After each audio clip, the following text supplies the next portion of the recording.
Assalamualaikum warahmatullahi wabarakatuh. Waalaikumsalam warahmatullahi wabarakatuh.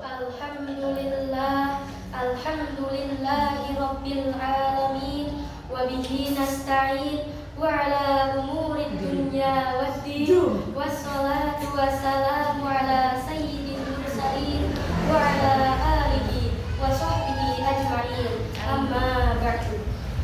Pertama-tama yang paling utama, marilah kita panjatkan terhadap kehadirat Allah Subhanahu wa Ta'ala yang telah memberikan kita beribu-ribu nikmat, yaitu terutama nikmat iman wal Islam.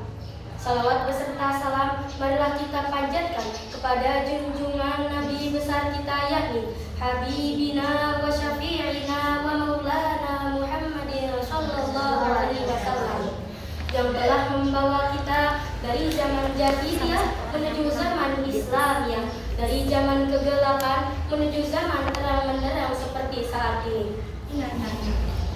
Yang saya hormati dan yang saya muliakan, pengasuh pondok pesantren Nahdlatul Ulum Cempaka beserta keluarga besarnya, allazina lam yuzkar ismuhum ta'ziman wa takriman lahu mata'anallahu fi tulli hayatin amin. Dan yang saya hormati guru IPA kita, yakni Bapak Sis Dharma Wirawaskita, yang tampannya tak bisa tertandingi. Semoga-moga memberi kesehatan dan kesabaran dan umur yang berkah. Amin. Baiklah, perkenalkan, nama saya Indah Nur Aini. Saya di sini sebagai Master of Ceremony akan membawakan susunan acara presentasi pada pagi hari ini. Acara presentasi yang pertama pembukaan, acara yang kedua penjelasan materi-materi, acara yang ketiga kuis, acara yang keempat atau acara yang terakhir yakni penutup atau doa. Acara yang pertama yaitu pembukaan. Mari kita buka acara ini dengan baca bismillah.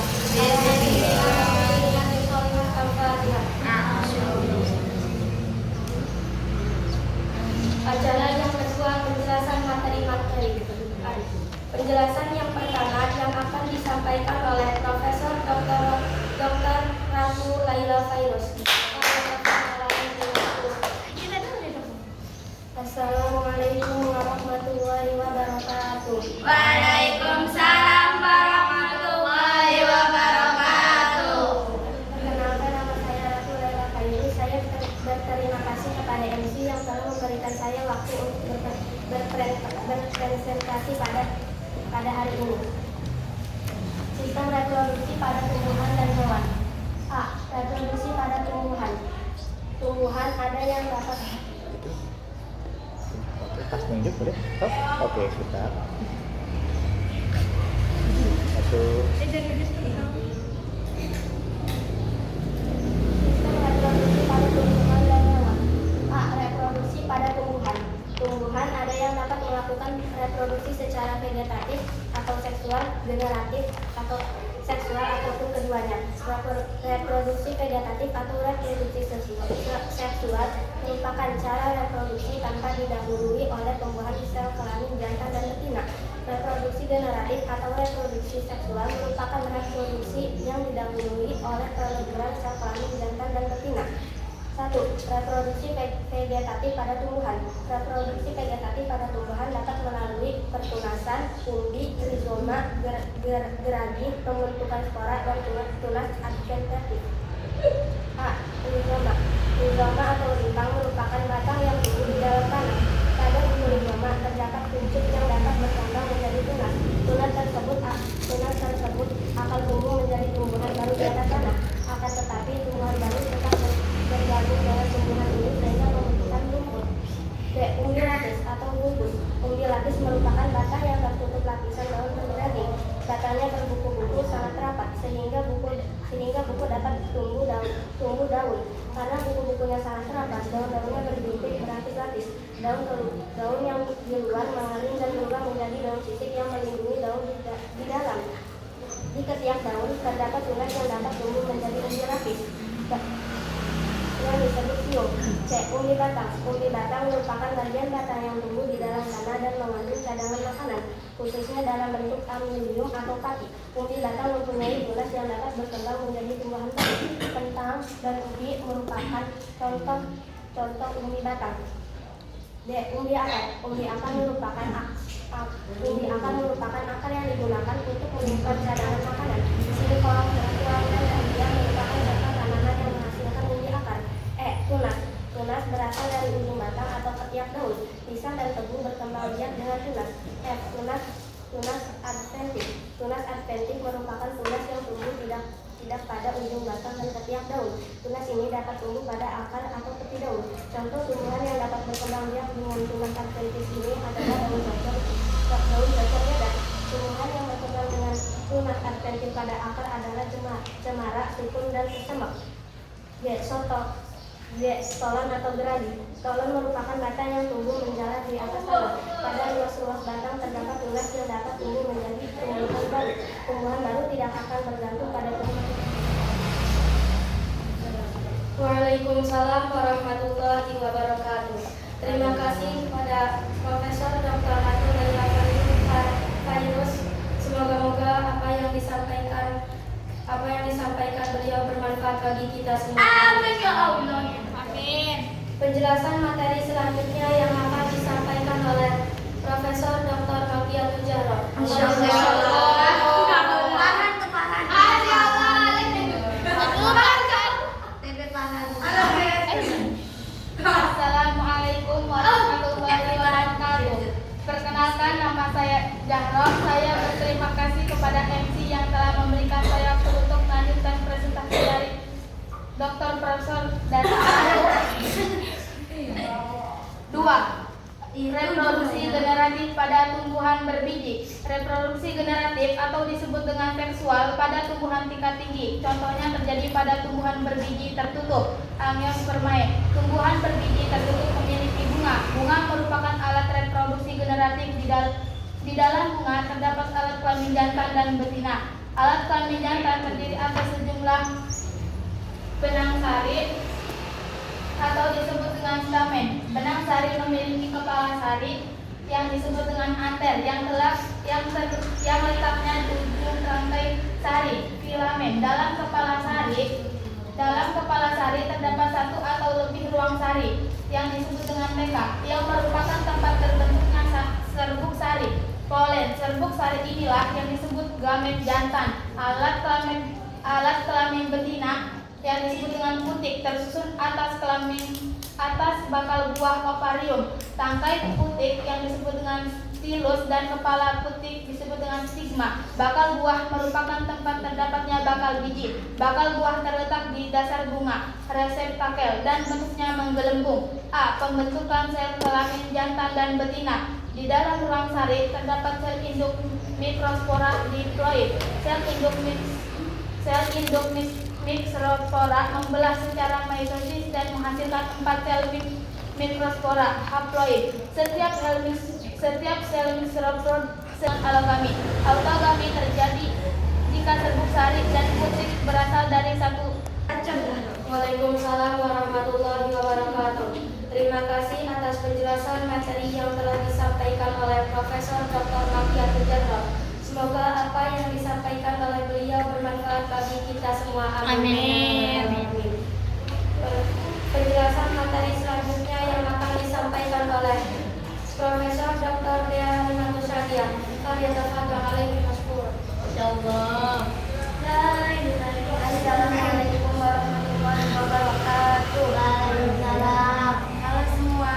Nama saya Yana Sadia.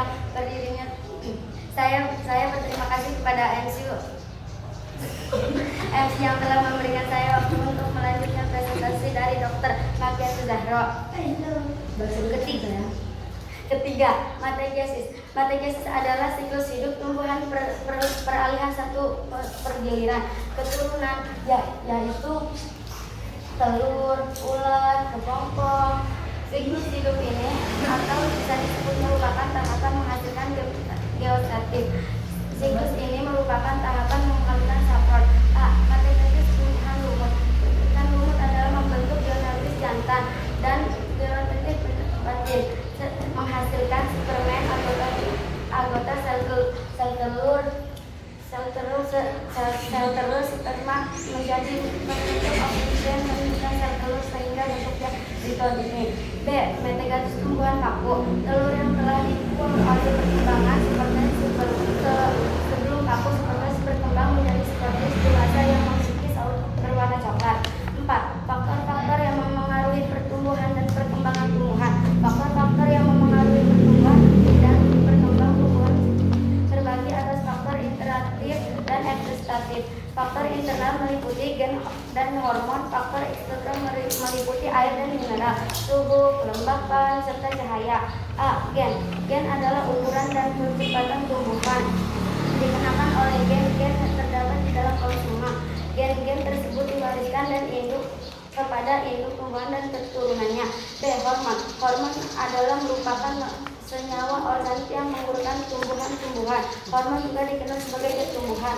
C. Air dan mineral. Air dan mineral adalah tumbuh merupakan air dan mineral untuk menumbuhkan perkembangan, dan air mineral disertakan dalam tumbuhan oleh akar, berfungsi sebagai pelarut dan untuk fotosintesis. D. Suhu dapat ditumbuhkan dengan baik pada suhu optimum, yaitu sekitar 22 Celcius sampai 37 Celcius. Tumbuhan tidak tumbuh pada suhu kurang dari 0%. Warahmatullahi wabarakatuh. Terima kasih atas penjelasan materi yang telah disampaikan oleh Profesor Dr. Dea Halimatus Sadia. Semoga apa yang disampaikan oleh beliau bermanfaat bagi kita semua. Amin. Penjelasan materi selanjutnya yang akan disampaikan oleh Profesor Dr. Devi Atulangana. Kalian tafadhol oleh Assalamualaikum warahmatullahi wabarakatuh. Waalaikumsalam warahmatullahi wabarakatuh. Perkenalkan, nama saya Devi Atulangana. Saya berterima kasih kepada MC yang telah memberikan saya waktu untuk melanjutkan presentasi Profesor Dea. B. Reproduksi pada hewan. Reproduksi pada hewan juga dapat terjadi secara vegetatif, aseksual, atau generatif seksual. 1. Reproduksi vegetatif pada hewan. Reproduksi vegetatif aseksual pada hewan dapat melalui fragmentasi, pembentukan tunas, dan partenogenesis. A. Fragmentasi. Fragmentasi berasal dari kata fragment, yang berarti bagian-bagian individu baru terbentuk dari bagian tubuh yang terbagi-bagi. B.